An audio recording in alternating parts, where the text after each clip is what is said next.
So yun, may bagong order dito. Ito, ina-align na lang isang Honda Click na bago. Ito, sinasabitan na natin ng sidecar. Ina-align na lang to.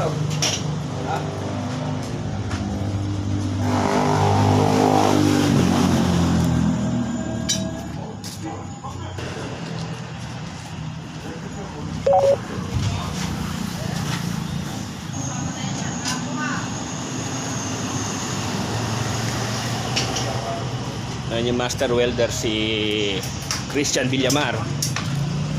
Yan ang master welder dito.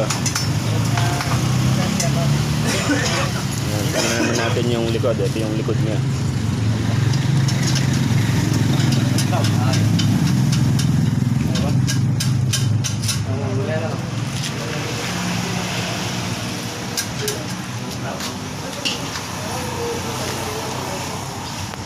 So yan, malapit na itong matapos. Kinakabit na lang yung shock. Nagpalagay ng shock dito sa likod yung may-ari.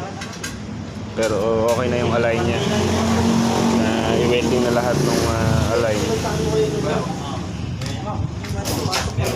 Alam na nila eh.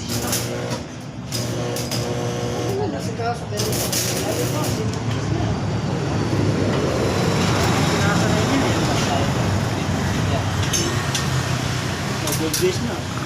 31 ko naman. Hindi, naghalidig kasi ng 2 araw.